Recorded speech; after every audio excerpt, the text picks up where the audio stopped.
Hello, hello. Checking in with you. It's Tidbits from the Love Notes.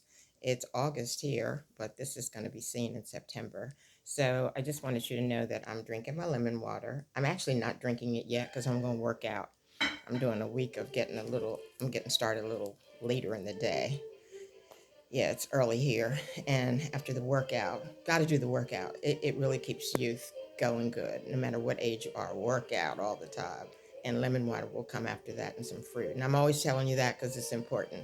If I'm 100, something must be right.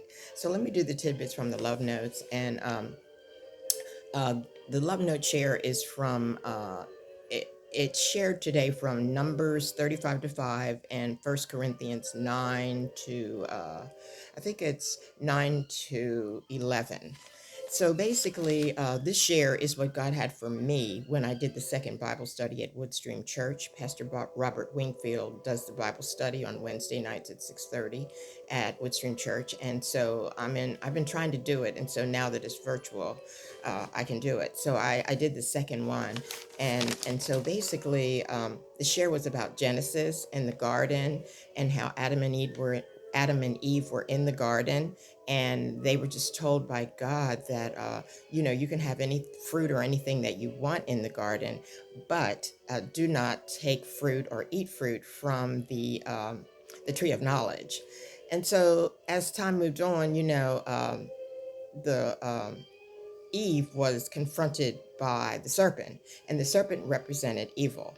And the serpent said, I mean, you know what, you can have this, you can have this fruit, you need to know all wisdom anyhow, and you can actually be greater than God. This is a good thing. And so that's just a short version of that. You have to read the scripture in Genesis to read it.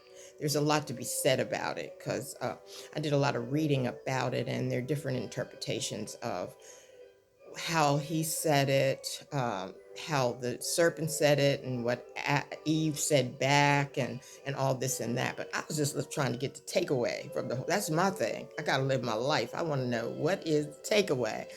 So okay, so she takes the fruit back to Adam and tells him they can eat it, and they do.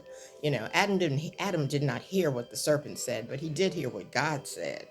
So, okay, so they eat the fruit and then they fall from grace. They lost their innocence. To me, I kind of thought that was how evil was born.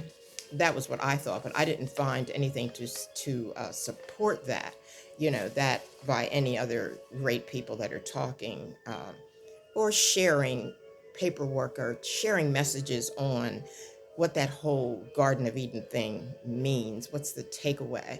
So I thought the takeaway was, about evil, and I'm sort of just moving on that because that's how it moved me. That's what I felt. And our pastor didn't say that, he didn't. He said a lot of positive things, but he said what he believed and what he wanted to pass on. So basically, like I said, I wanted to know what the takeaway was, and my heart said that we are confronted with evil all the time, and we know it a lot of times. Sometimes we don't know it, but a lot of times we see evil, we hear evil, we're exposed to evil. And you know what? My takeaway was that I'm sharing with you is when you're exposed to evil and you know it, stay clear of it. Stay clear of it. You don't really need to be involved with it. You don't need that. You're trying to get your life together, you know. Because it brings the worst out of you. If you get all caught up in it, it brings the worst out of us because we're all sinful people. So if you're getting around a bunch of evil folk, then it's going to have you doing all kinds of things that maybe you wouldn't have done if you weren't having evil poured into you and encouraging you to do that. And so this reminded me of everyday story for me where I've recently been propositioned by a lot of people to get high, do herb because marijuana is legal now. Come on with us and do this. This is really great. It really gives you a lot of purpose to life just to get high and you don't have to worry about nothing. I said, hey, I don't need that. I don't need marijuana to make me feel loved and cared about. I'm all about passing love on to others and lifting them up, doing services, staying in scriptures, learning from the scripture stories. And that's a high in itself. what it brings. I don't need the dope to, even though it is legal, and I don't need that to make me feel special and to feel like I have a purpose. So that has happened to me. And also, there are certain people that I really like. I like a lot about them because they do some things that are really worthy of, you know, goodness, but yet they're doing all this crazy stuff with the fighting and the cussing and getting drunk and putting down God, saying God ain't crap, I don't want your God around me, all that kind of stuff. Well, that's not good. To me, that represents evil too.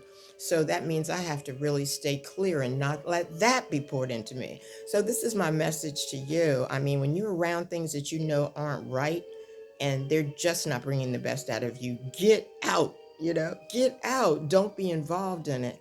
And so, tidbit number one is avoid evil on purpose. When you know it, avoid it. If you don't know it, you can hang a while. And when you find out, this is what the deal is, get out, get away. Tidbit number two, welcome goodness. When you see goodness going on, people doing good things, just goodness displayed in what has come to them, their blessings, and whatever it is that they're doing, how they look and how they reach out, and just where they're getting their strength from and their routine, that kind of thing, how they eat, how they talk, all that kind of stuff. I mean, when you see that, that's what you need poured into you, not go to the dark side, then you don't have to worry about nothing. That is the purpose, to do the dark side. No, stay clear of that and welcome goodness. And tidbit number three, enjoy the blessed fruit that comes from being involved with goodness. Hey, this is Tidbits from the Love Notes. So glad to share with you today. So drink your lemon water, eat your fruit, eat your whole grains, work out, do everything you can, and live to be 200. All right, until we talk again, we love you. All righty, bye-bye.